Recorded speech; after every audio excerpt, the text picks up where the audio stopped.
Now we will continue with the chapter skeleton system. Today we will discuss backbone or spine or vertebral column. Backbone or spine. Backbone is made up of 33 small bones. We call these small bones as vertebrae. A singular bone, we call it as vertebra. This vertebrae, it can be compared to the beads which are hollow at the center. Backbone, it protects spinal cord, which is the part of our nervous system. Cartilage is present between the vertebrae. It enables the small bones to slide over each other, thus making it possible for you to bend, twist and turn. Cartilage, it helps the spinal cord to bear body weight. Cartilage also cushions the vertebrae at just sudden jerk you experience while traveling or doing other activities. When we fell down, it can harm our spinal cord, but due to the backbone, we able to move properly because it protects the spinal cord, which is the main part of our nervous system. Now, fact they have given vertebrates and invertebrate. Vertebrates are those animals which has backbone, and invertebrates are those animals which do not have backbones. The ribs. 12 pairs of thin flat curved bones in the chest region form rib cage. Rib cage, they are joined to the backbone. At the back, 10 pairs are joined to the breastbone or sternum. The last 2 pairs of ribs are not attached with the front bone or breastbone, or we call it as sternum. So we call these 2 pairs as floating ribs. Rib cage, it protects lungs and heart. Now we will go through the limbs. Arms and legs. Arms are known as forelimbs, legs are known as hind limbs. So bones of the legs are called hind limbs. It consists thigh bone, to whom we call femur. It is the longest bone in our body. Then thigh bone are attached with the shin bone, calf bone, 2 flat bones which attach with the ankle bones. Similarly, you can see metatarsals and foot bones also join in hind limbs. So total 26 small bones are present. Bones of arms. These are known as forelimbs. Upper arm has only one long bone. We call it as humerus. And it attached with the shoulder blade, and the lower arm has 2 long bones. There are 27 small bones in the wrist and hand. Now we will discuss joints.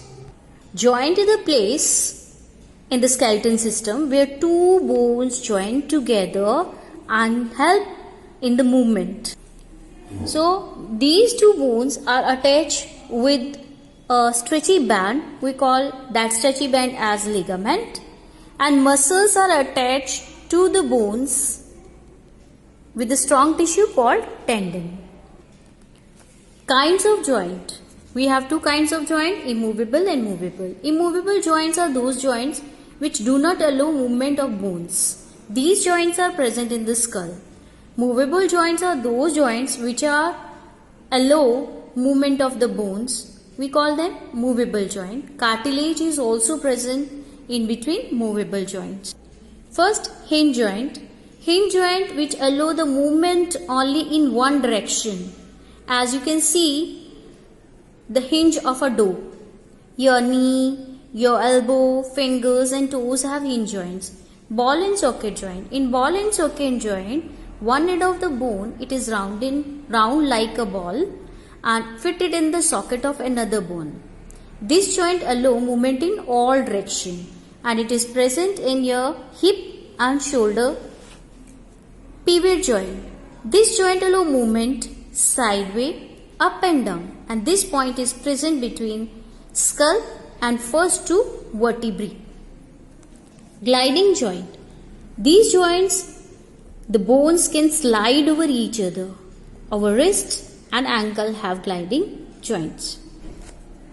You can see the normal joint in this given picture. You can see the joints in X-ray report, which sort of joint we have in these parts of our body.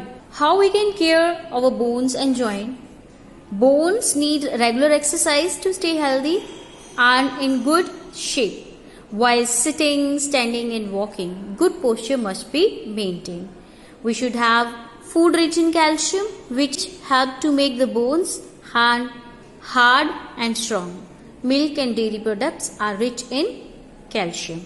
Let's discuss. Food rich in calcium is dairy product. The upper bone of the leg is called femur. Bone of upper arm is called humerus. And number of vertebrae that make the spinal cord are 33. Similarly, the system that control all function of the body, nervous system. Inferior. Dash is the longest and strongest bone in the body, femur. The dash pair of ribs are called floating ribs, last two. The dash joint is found in elbow and knee, hinge joint. The skull protects the brain. The dash is the only movable part of the skull, lower jaw. Dash pair of ribs form the rib cage. 12. Ball and socket joint, shoulder, gliding joint, wrist, rib cage, heart, backbone, spinal cord, circulatory system, blood vessels, nervous system, brain. Question answers. Distinguish between movable and immovable joint. Movable joints are those joints which allow movement in all direction, and immovable joints are which do not allow movement of bones present in skull. Test the function of the skeleton. Give shape and support to the body, protect delicate internal organ, help to bring about movement with the help of muscles attached to the bone. Distinguish between tendon and ligament. Tendon is the tissue which joins muscle with the bone, and ligament is a stretchy band which joins two bones together. Joint and cartilage. Define it. Joint, it is a place where two bones meet, and cartilage is strong, elastic, flexible tissue in the body. And how can we keep our bones healthy and strong? By proper exercise, by sitting in good posture, walking, running, and by taking food rich in calcium. 4 kinds of joints, and we have to write one line. 4 kinds of joint. Hinge joint, it allows the movement in one direction. For example, it present in elbow. Then ball and socket joint, it allows the movement in all direction, present in shoulder and hip. Pivot joint, it present between the skull and the two vertebrae, and it allows the movement sidewise and up and down. Gliding joint, it present in the wrist and ankle. Bones slide over each other. What is a bone? Bone is the strongest part of the body which made up of calcium and phosphorus. First question, what would happen if your backbone was made up of one long bone only? We will not able to sit, stand and for the quick movement. Second, if somebody hits you on your belly, it hurts you badly, but a similar blow on your chest does not hurt so much. Why? Because our chest made up of rib cage which protect internal organ, whereas belly internally do not have protective framework. That's all from the skeleton system. Learn it properly.